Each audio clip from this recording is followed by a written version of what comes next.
What's up, everybody? Welcome to the No Picks After Dark podcast with your host, Aaron Dante, who brings you the hottest interviews with the dopest people sharing their experiences all across the world. Now, here's your host, Aaron Dante.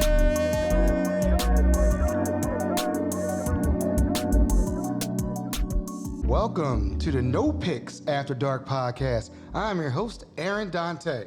Folks, we have a show for you. Let me tell you about this one. So I reached out to the Downtown Partnership. I was like, I like what you guys have got going on down there. You know, you send an email, you don't know if anybody's gonna really respond. And lo and behold, the next day I got an email saying, we like your show also.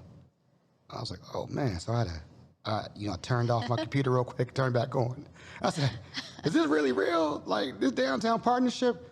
And I was like, all right, let me file back email, make sure I was like, let me get proper grammar, make sure I was really excited to really be a part of this. So we are on location downtown Baltimore at the Downtown Partnership, and we have an amazing guest on.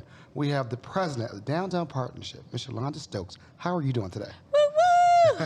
Aaron, I'm doing wonderful today. Thank you so much for having me. And please know that you call, we are absolutely going to answer. It's kind of like, what's the song? Better call Tyrone. Like call Tyrone. No, I got you. All right, but I really appreciate No Picks. Really appreciate you taking time out your day. We know it's busy in downtown Baltimore. You got a lot of things going on. But what I like to do is I like to give people a base about who you are. Okay. We're not going to get into we'll get into the meat of it. Yep. But let's talk about you, because that's what the show's about. You, it's your show. I'm going to sit back and listen, take some notes. It's going to be mental notes. Uh-oh. Normally I have my pen and paper today, but I'm going to keep mental notes. Got you. All right, so let's start with, are you from Baltimore? Come on. We got to ask. We have to ask. I am Baltimore. When I talk about everything that I love, my passion, my education, my story, my history, it is all about Baltimore. I am her when I talk about it. And thinking about just the journey, I started off like many Baltimoreans. We have our ebbs and flows in our city, but grew up extremely poor, right? My first job at the age of 14 was cleaning the Inner Harbor. And, one of the things that I like in my journey to, like our city, is, we are resilient. You figure out, you learn, you grow, you thrive, people reach back and help you up and do that. And so you fast forward all of that kind of stuff, and I know I'm here today because of the shoulders that I stood on. I love that. You see your first job, so then you got to bring my first job back out. Uh-oh, tell me about it. I was the same age. My family had a convenience store on Park Heights, right near the Park Circle. It was called Robinson's Food and Grocery. Uh-oh. Let me tell you something. There was no child labor laws. I was working 8-hour shifts. And I didn't get no breaks. It was straight 8 hours. It was 8-hour shifts. I would go down and go get to KFC and grab and come right back. And That's it. And that was it. I'm going to tell you, but the work ethic, which is why you are here today, was instilled at that stage. I'm telling you, back then we worked. We didn't know that at that point, though. You're right. We probably were mad at our parents, like, why are we here? But guess what? Guess what the result is? So no, I am thankful. I love this city, all of the city. You're right, representing downtown right now. But I've lived everywhere. I went to 5 different elementary schools. 2 middle schools, of course, only 1 high school, because there's only one that matters. I won't go there, but folks. We about to go there. Shout out. You have to when you're in the city. But no, I am a product of the city. I love the city and look forward to what she's going to become 0.5.0. So, give us your favorite memory, your childhood memory growing up. I always ask that question because we want. What was that moment you're like, oh, I love this moment. I'll always remember this, and I'll tell my children. I'll tell my grandchildren. So somewhat cliche to Baltimore, I love crabs so much. And so growing up, you get to that place, like when you're really young, and if you're from here, you know it, it's a point that your parents stop giving you the meat in the crab, and they would literally, up until I was about 2, and that's how young they start, they would feed me. You turn 3, you get your own mallet, and you were doing it. And when I talk about the transition, for me, being able to crack my own crab, pull my own meat out of it, I had arrived. And so that for me was that Baltimore transition story. it fits with who we are, and then it aligns. I know you've done a lot of work with Visit Baltimore, but it aligns with Kondwani's poem around that cracked crab. It's who we are, and that's my story. That was my sort of coming out story. You got me thinking about crabs now, and we're gonna ask the question at the end of the show about crabs. But okay, I don't know if did you ever go down a Crab Row on Monroe Street? See, come on now, but a lot of people don't know about Crab Row. Then they're not from here. No. Okay. We need to take the card. We need to take the card, because for real, you have to know. That was my. You know, that's how I found out. Like Crab Row, this is amazing. You can go down there at noon and get good crabs. It's everything. It is. So, you said you went to the coolest school, high school in Baltimore. Absolutely. What was that again?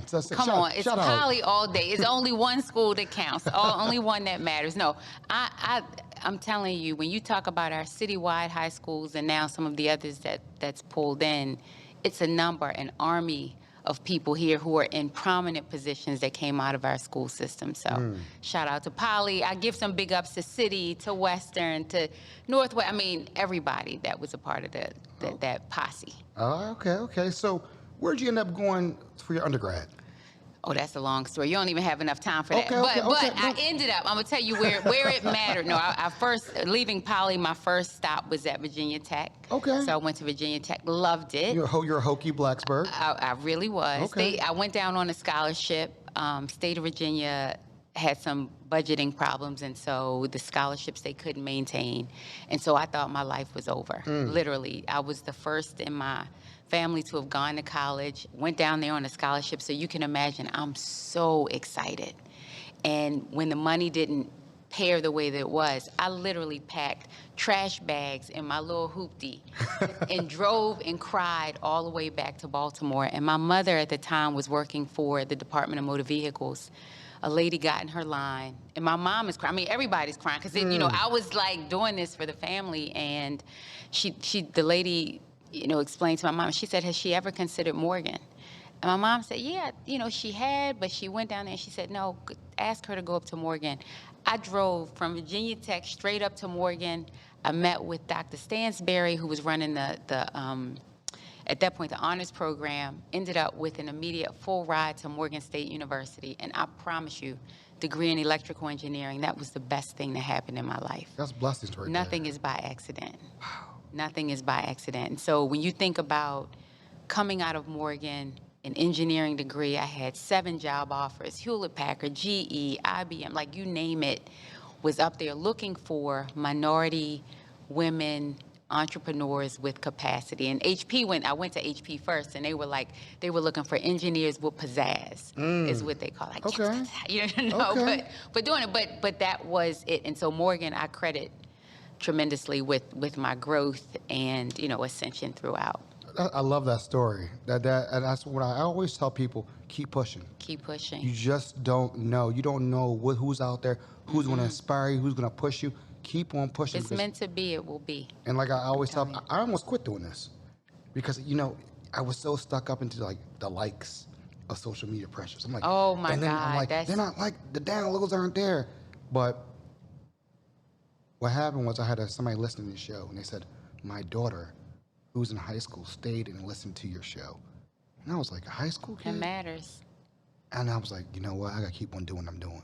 Even if it's 1, it's 2, it's 5, it's 10, you're changing lives. And you look at you. You could have just gave up right there at Virginia Tech. Right.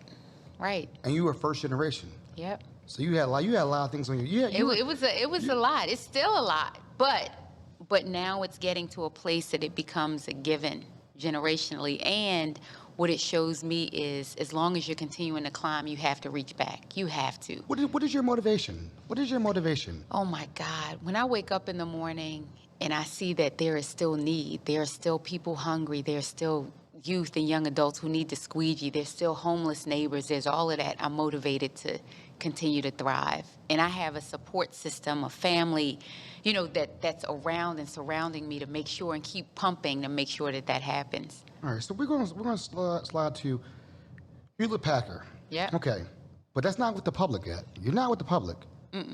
How do we transition from? Because when I think of electrical engineers, they're in their room, they're doing their thing, their numbers, right. you're doing your thing. How did you have? Because I feel like it's more of an introvert thing. That's That's interesting, how right? a lot of my friends who are engineers they're introverts. Right. But then you're moving now. Tell us a little transition of, you're like, was this for you? Or did you know this was for you? Or what changed your mind a little bit? I think a couple things. So one, money is a motivator. Hey. So when I go back to sort of my why in the story, one thing I didn't say in being poor and without is I watched my mother not eat. Right? My brother and she'd fix our food and she'd say she wasn't hungry. And then when we finished picking off of our plate, I would see her go back and pick off the plate. So Aaron, it was at that point that I knew regardless, I would grind and grind and grind so that she never, my children never, my army, my team ever had to be in that position again. And so engineering for me was, following that career path was about finding a career that I knew would always have job openings, right? That's one of those career paths that is creative. When you look at how can you make a lot of money with just a undergraduate degree, and engineering is going to be one of those at the top. And so that's where I started.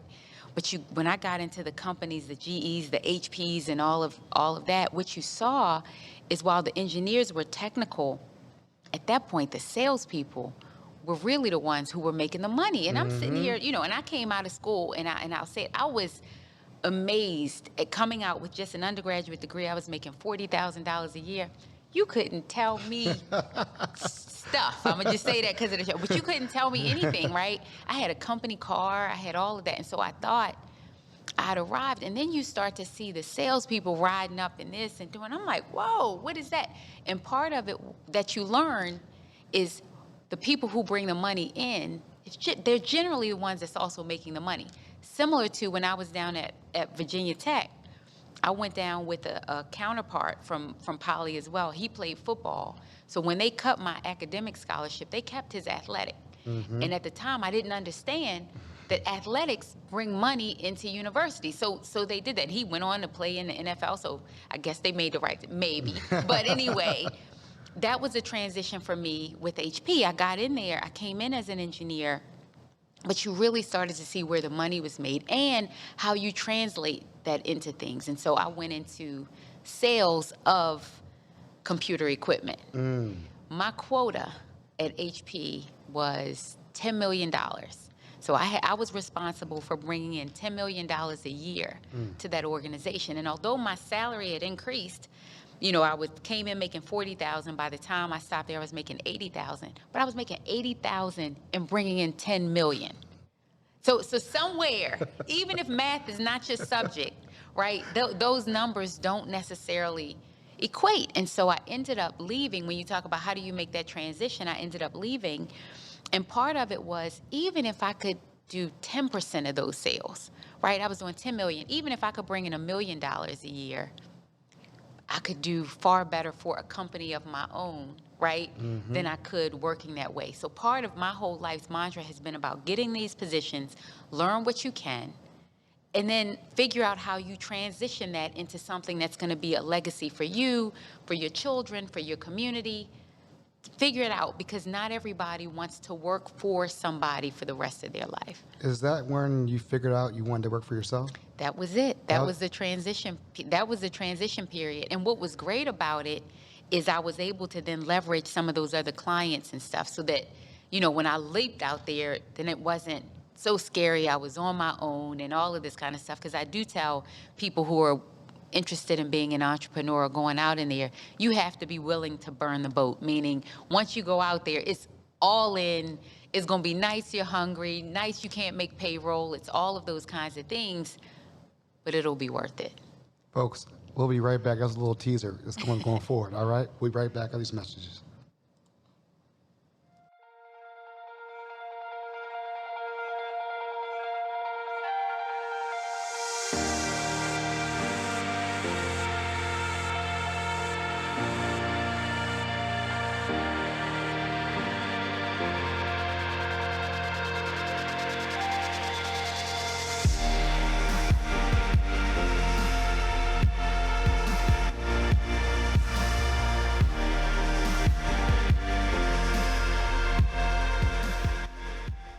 All right, folks, we are back at the No Picks After Dark podcast. And again, we have the president,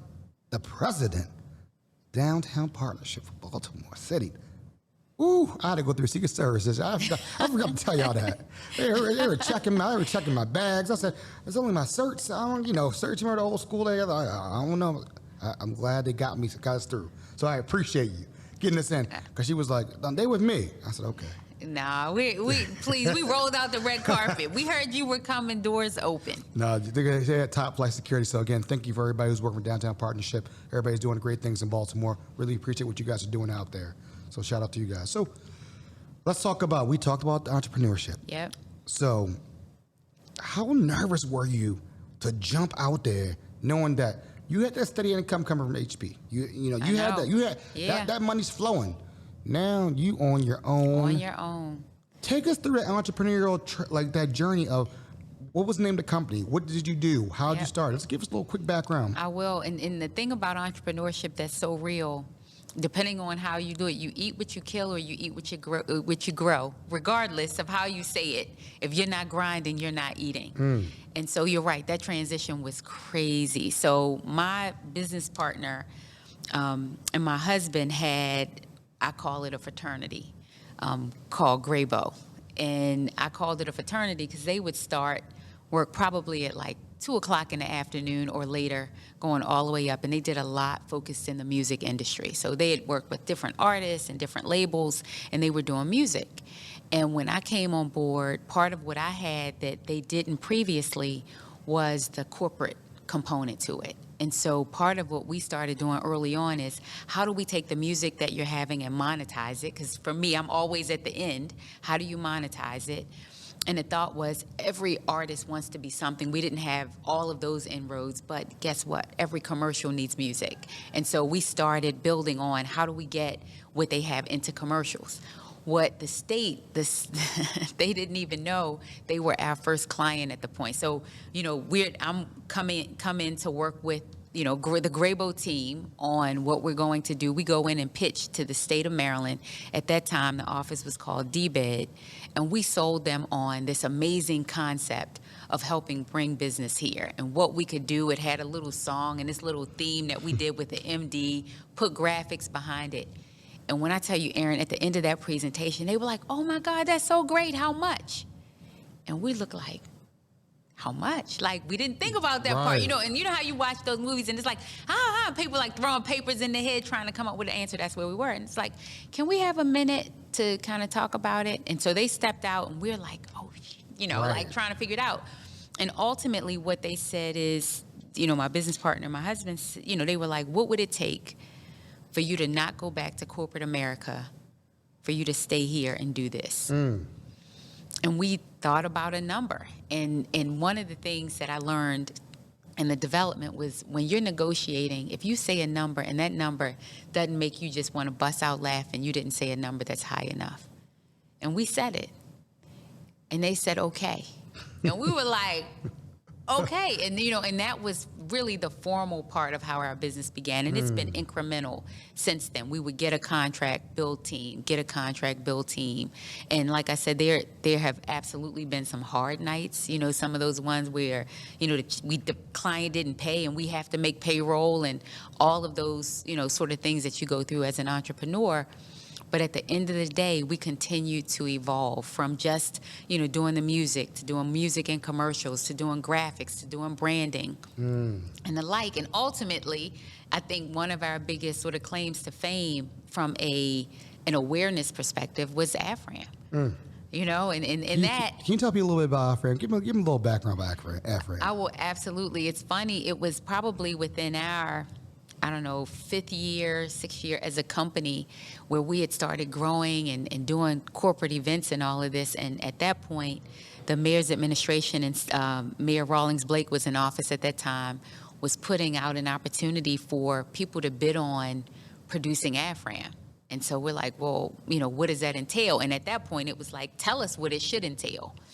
And so we were one of the companies that submitted, to be able to produce it.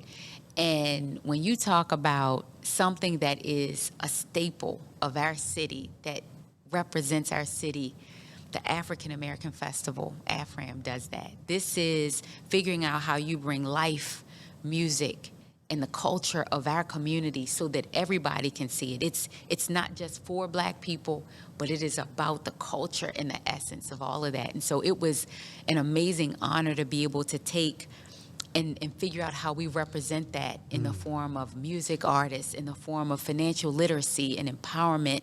And at its height for us, I mean, we were bringing in sponsors like Pepsi and Toyota and all of these ones who were not just coming there to hand out pamphlets, but doing real impact, bringing in real, celebrities to help us with business. And I mean, we were doing expungement. I mean, anything that you name, health screenings. One sort of key factoid, one year we brought in and we started doing some screening for diabetes. Oh. We had 5 people who had to be rushed to the hospital immediately. They said they didn't understand why they hadn't already gone into a diabetic coma. So, I mean, from saving lives to getting jobs to just having fun, that festival was amazing. I mean, bringing hundreds of thousands of people to the city. We talked a little bit offline, folks, and one thing I was telling her was like, every summer, I look forward to that. I have family members that came from Alabama, they came from Michigan just for AFRAM. They did. Like that, to me, that's what it was all about, and I just remember that. So thank you for giving us a little plug on that. So we're gonna get to the meat of it now, because okay. we had to get the background. Downtown Partnership. Okay, so I've read somewhere. You got the intern. You were the intern. Yep.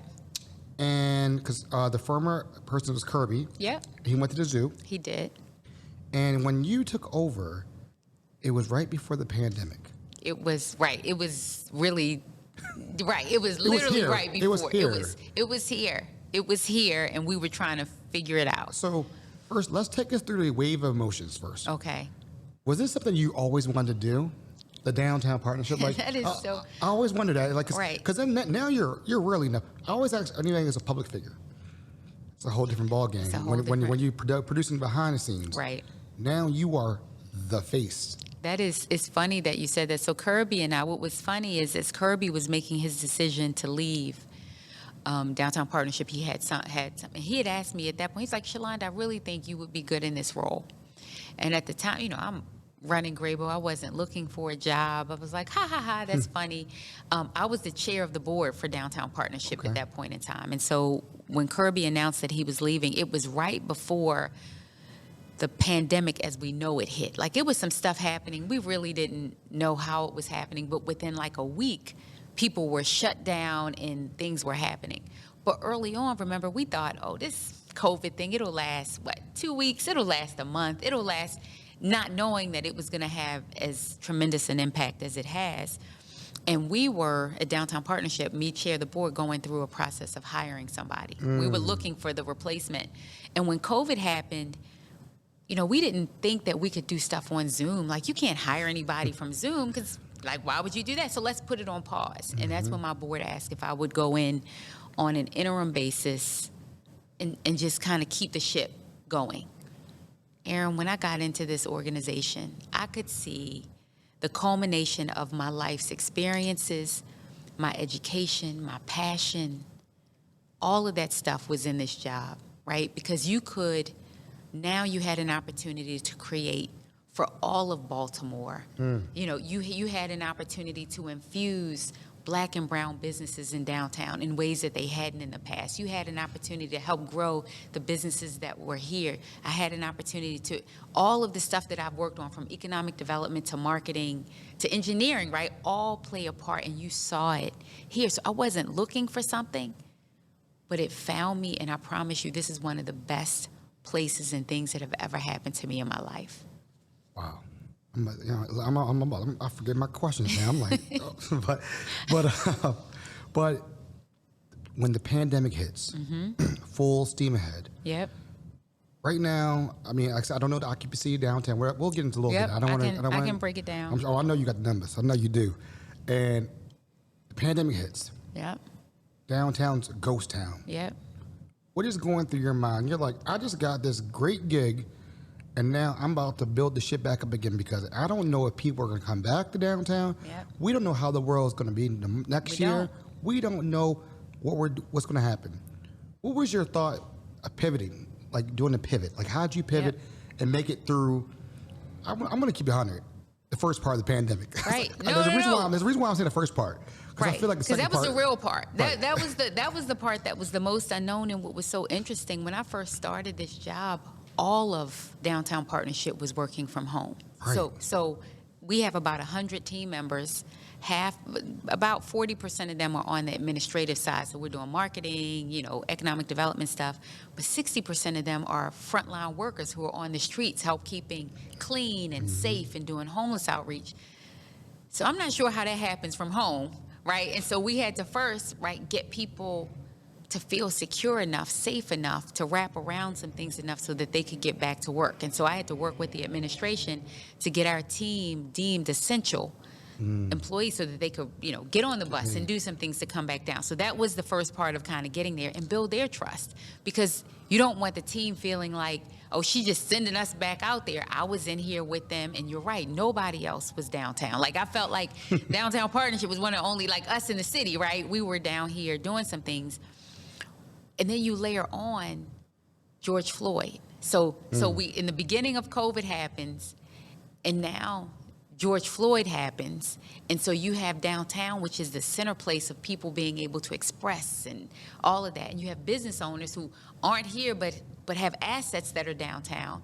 And so one of the first sort of acts of it, this was like a week into the job, people are boarding up, right? Because all of that stuff is happening. And so one of my first sort of team building out, I asked the team about us going out and painting heart and love and all of this on some of the boards to say it's not just us and them, it's we, and how do we do this collectively? Funny story.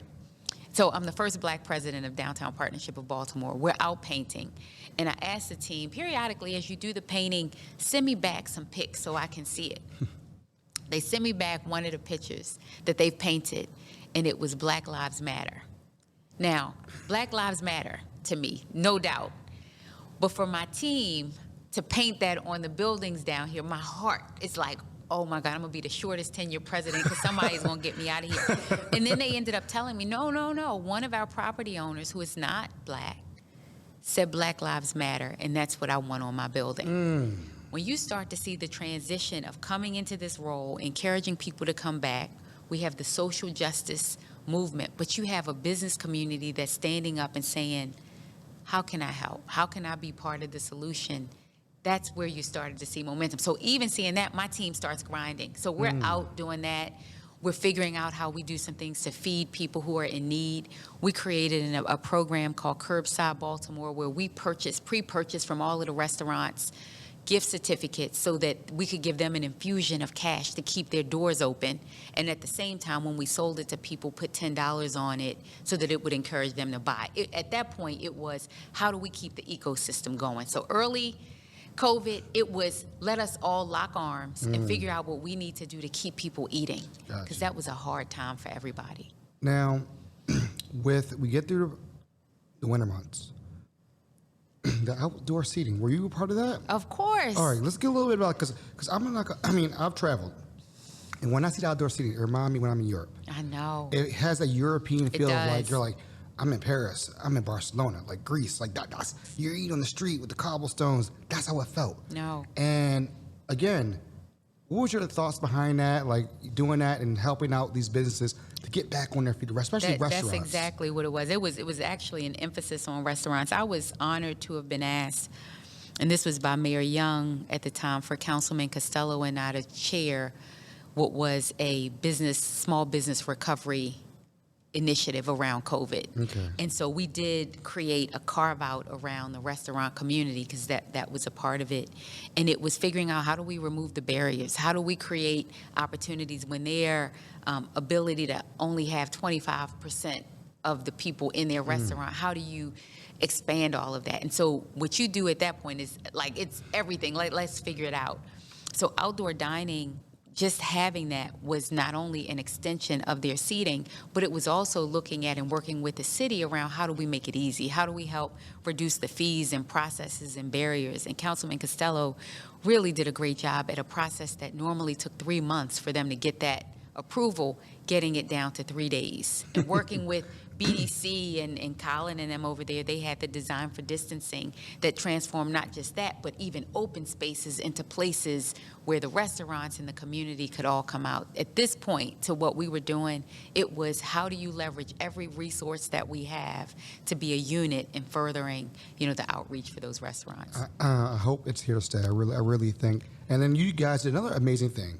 You closed down Charles Street. We did. And that was another spectacular thing. I saw that, and I drove through, and I came by and walked up. I was like, wow. I don't know if you've ever been to Barcelona, but there's a place called Las Ramblas. Las Ramblas is like the Times Square of Barcelona, and it reminded me of that. It's one main strip of all the shops. Oh, that is pretty beautiful. dope. It's pretty dope. So it's on my bucket list now. Las Ramblas. I can tell you that for the outdoor dining, Mayor Scott, probably 2 months ago, we did a press announcement, and he extended it for at least another year. But his comment was, if we can figure out how to make it here to stay, we want to do that in terms of the outdoor dining. So that piece, yes. I love it. Charles Street Promenade was amazing. 14 blocks of Charles Street. It had never happened before. Closed it down and still figured out a way to make sure that it was COVID safe. But those restaurants and businesses up there told us, since Artscape, outside of that, they haven't had anything that's been able to drive that amount of revenue. At the end of the day, it's about helping businesses grow and thrive, and all of us standing up and being responsible and accountable for our part in that. Now, I apologize. I didn't ask this question off the top. Okay. What is your role? What is it for business owners? Are you helping getting new business into the community downtown? I mean, because a lot of people, that's going to be a question. What do they do? And right. I want to make sure I ask that question. I'm going to answer it with the question, what don't we do? No. Okay. So Downtown Partnership, I actually have two roles. I'm the president of Downtown Partnership. I am the executive director of the Downtown Management Authority. But both organizations are really about the betterment of downtown. Downtown Partnership focuses on the marketing aspects and the vibrancy. So we produce with Visit Baltimore Restaurant Week. We produce the monument lighting. We're doing Charles Street Promenade with partners. And so it's really how do we create these exciting initiatives that give people a taste and flavor of our city. Mm-hmm.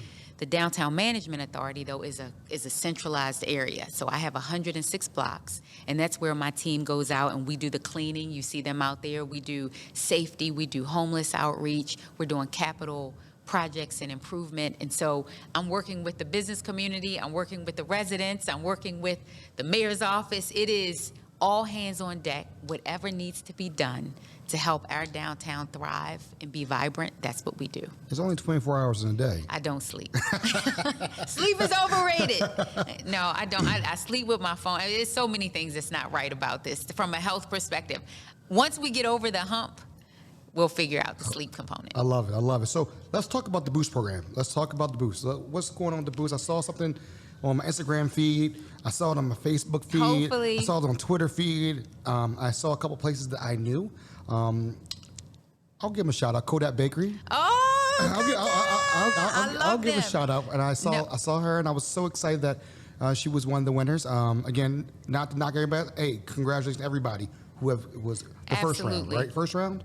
That was the first round. That was the first cohort. Okay. That was the first cohort. So layering on what we do with Downtown Partnership, what we noticed in coming in here is that pre-COVID, but exacerbated by COVID, was the amount of ground level retail space that was vacant. So when you walk around any city and you start to see that much vacancy, you think increased crime, you think, lack and all of that kind of stuff. And so we were looking at how do we create a program that deals with the vacancy. In the Central Business District area, we have vacancy rates of almost about 24%, which is high for vacancy in an area. So it was how do we deal with that at the same time being intentional for our Black and brown businesses, right? And so it was, can you create an initiative that deals with both, and that's what Boost does. Boost stands for Black Owned and Operated Storefront Tenancy, meaning we want to make sure we're helping make our downtown reflective of the demographics of our city. We know we're a minority city, right? But that's not reflected in all of our business community. So how do we do our part in being intentional about making that happen? And so we worked with the property owners who were excited to figure out how do we create affordable leases. And affordable is relative, right? Affordable could mean rents that's commensurate with sales. It could mean we're set on this price, but each of those are negotiated separately so that it is workable. We don't want any business going into this having to figure out, how do I pay the next thing? We made sure that we were able to seed them with $50,000 each, and that helps with facade improvement and build out and operating expenses. But even better than that, and this goes back to my days as an entrepreneur, the cohort model, we've surrounded them with an education accelerator system that gives them training in marketing, legal, technology, all of this stuff, so that we are continuously developing them. The presenting sponsor of our Boost program is this company, Fearless. I don't know if you're familiar with them, with Delali. But they came here, 5 years ago, 15 employees. Now they're over probably 150 employees, $40 million in revenue. That's what we want to model for those businesses. How do we grow them to scale? That's the first cohort, and open it up, right? We want to have a second cohort by the end of the year or first of next year, so that we continue to thrive and make our downtown our downtown. It's funny, one of my fellow entrepreneurs, they sent it to me like, no picks need to apply for that. I said, you should have. You know what? I wish you would have. You know what? Sometimes you're not ready. Sometimes you're not. Okay, so cohort 2. Sometimes you're not ready. You know what I mean? Sometimes you're not. I don't know. I'm seeing all of this equipment up in here. I feel like. Sometimes you're not ready. Sometimes you got it's timing. Time is everything. That is true. That's very true. You gotta look at things, and I think too much, but I would like to, but I love my city, and whatever I can do. And that's why we're doing this podcast, to get the word out. Because I definitely, when the next time it comes up, let's run it back and we'll talk about it, because I'll get more people involved so you can hear about it. And you will apply. I'm giving it like DC, right? See. Now, occupancy, like in downtown. Yeah. So how are we trying to keep, I know that the state's bringing their employees downtown. What type of initiatives or type of things that you're trying to attract businesses to come back down here? No, it's a ton of things. So having the state come down was a big win. Okay. Kudos to Governor Hogan and Senate President Ferguson for really hearing our cries and for aligning with us around bringing those businesses down here. That will replace some of what we're losing in terms of businesses who are moving into other areas. But part of what we want to make sure that you feel in downtown is a 24/7 vibrancy. Okay. So it goes beyond just bringing in employees. It's about making sure that we're attracting restaurants and we're doing things that really go on to the culture of an area. What's great about the core of downtown, we have about 8,500 residents. People don't know that. Within a 1-mile radius, we have 42,000 residents. So downtown is its own neighborhood, and neighborhoods need park spaces, and neighborhoods need art, and they need restaurants, and they need culture and all of those things. And so our goal within the next 3 to 5 years is to make sure this is the hottest spot in downtown. And you start to see some of the developments already. The arena redevelopment is happening, which is phenomenal. And you saw one of the owners in that. Yep, Kevin Durant. Basketball. Right. So you have the arena, you have Lexington Market, you have the Super Block, all of these things that are starting to happen. Harbor East, Harbor Point, and the core. And this is the heart, right, of the city. It's our downtown. So the goal is to make sure that we're doing all of those, really highlighting our assets so that people have something to come back to. Folks, I used to eat my lunch every Thursday, the farmer's market, right? It was Southwest Airlines did it one year. Yep. Man, it was packed. And I used to go to every Thursday. Every Thursday. So we started it, slow walked it early on with about 4 vendors. And part of it is the business community hasn't fully come back. What we're hearing is they'll start in September. And so we started priming the pump with the farmers market. We have on Wednesday nights, we have Zumba with Queen D. I don't know if you've ever had her class. You will, I'm telling you, one of the best in life. We're doing that. We're doing concerts every Friday in Center Plaza. So the goal is to do a number of different things to give people a little taste to come back, right? So that we get them kind of heated up. And then in September, we're doing a full welcome back month. It'll be fireworks. It's going to be a number of things that's going on. Oh, yeah. Bring them out. So, okay. All right. So I got a couple of things to talk about. CIAAs. Oh, CIAA. Now, I know. I've been to it in Charlotte. Okay. Okay, I've been. Okay. All right. And I was so excited for it to come this year, and unfortunately it didn't happen. What plans do you guys have going into next year? I mean, how far? What are your thoughts going into next year? What thing? I know Baltimore's going to show out. No, Baltimore is going to show out. What Definitely. are some things we're going to do to try to pump up getting towards that? Because I know, let's be honest, March is going to be here very soon. I know March is tomorrow. So the good thing, so this year they ended up doing it in a hybrid fashion. Right. So some people knew, some people didn't, but they didn't want to lose the momentum and have a year pass in it. And so we want to be able to build on that this year. And so the arena, is locked down. Some of the hotels and all of that stuff is locked down so that we have the empowerment and all of those other things. But we want Baltimore to really show out.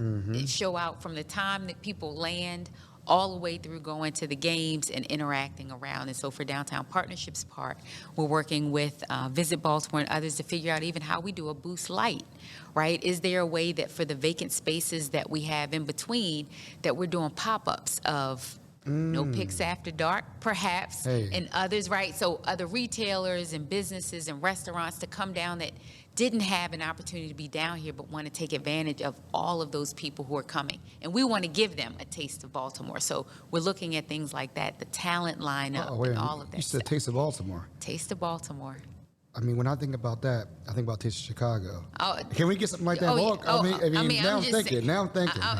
Take it up a notch. Take it up. I've gone there a couple of times, but absolutely, that's the thought. I was fortunate enough to work with Visit Baltimore with the CIAAs, doing a couple of things where I spoke with Al.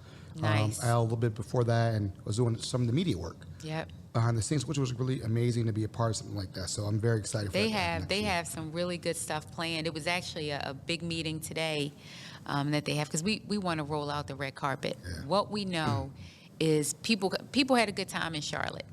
But Charlotte is not as walkable with all of the things. You had to get in an Uber and do that. And so we really want to map out for them a way that you don't even have to get in a car. And you can go from this empowerment seminar to the game, to the evening event, with all of that to kind of move people through and have them feel, just excited about being here in Baltimore. And Baltimore's a walkable city, so you can walk anywhere, really.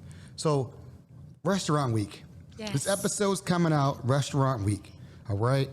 I'm excited because I'm a big guy. I like to eat. So So tell us about how you guys are involved with Old Bay or something. Yep. Visit Baltimore. Yes. What's going on with that? Tell us a little bit. So Visit Baltimore and Downtown Partnership always partner together to produce Restaurant Week. For the first time, Old Bay is sponsoring, which is, it's the perfect match.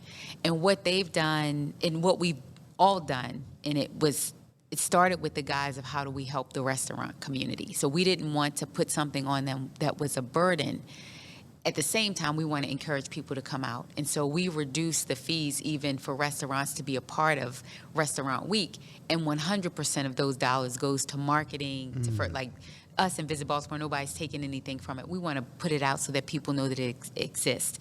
But Restaurant Week goes from the 23rd, Friday the 23rd, it started all the way through August 1st. So people have a little bit more than a week to get out there. And we have tiered pricing this year to help people meet where they are. And so tier pricing means lunches start at $10, dinner starting at $25, and it's tiered so that depending on how your pockets are set, there's something for everybody. And it's varied, right? You can dine in, you can take out, curbside. And so it's really to be COVID safe, but to encourage people to come out and support. And Old Bay wanted to make sure they were doing that and getting people out. And so that was the perfect marriage. And I don't know if you saw, they have this little, have the QR codes at different restaurants. You saw that, where you can scan and then you can win additional prize. So it's incentive around bringing people out, support the restaurants, come out, taste some stuff. This is what makes our city our city. It's our culinary experience. So hopefully people will try something new. Folks, you heard it here first. You heard it here first from the person who's rocking and rolling with it. It's a great Restaurant Week. Who doesn't like Restaurant Week? You have to. So we got through all the crazy hard questions. Now we're gonna relax a little bit. All right. My little speed round, okay? Uh-oh. This is where it gets scary. A little scary. What inspires you every day? We talked a little bit about it, but what inspires you? I'm going to say, earlier I talked about when I wake up and what I see, but I'm going to tell you, my family is my inspiration. They are my why. Okay. Your favorite author? It's a good one. I'm going to give you, favorite right now is Michael Gerber. Okay. He did the book, The E-Myth Revisited. And why that's so important is it really talks about how, as an entrepreneur, sometimes people go into the business thinking, I'm a great pie maker, so I'm going to be a great pie business. But the business is separate. And so that book really helps, and all of his stuff really helps hone in on learning the lessons, but really being about your business and figuring out how to monetize things. I love it. And what you said, your name too sounds like. Oh, no. We can stay there. Okay. We can stay there. Okay. Your favorite musician? You know how to ask. You know how to ask the question. You know who my favorite musician is, and I've never seen her. Even it's so funny when we were doing AFRAM, I kept trying to figure out how to get her there. I have two. Can I give you two? Go ahead. My favorite of all time is probably Lauryn Hill. Okay. That's who I wanted to get at the festival, and they were telling me, it's a little shaky. You know she might not show up, though. I know, that's what they said. That's why we didn't, because I couldn't afford that. And then you can't do anything without saying Beyonce. I mean, Beyonce is like a given, but Lauryn Hill is that one. I would love to see Lauryn Hill. I give you that. Okay. I give you that. My favorite is Prince. Are you serious? I saw him down at the Civic Center. Yeah, when he did, was it Baltimore? Post? Yep, when he did the thing. He's my favorite artist of all time. That's wonderful. I cried.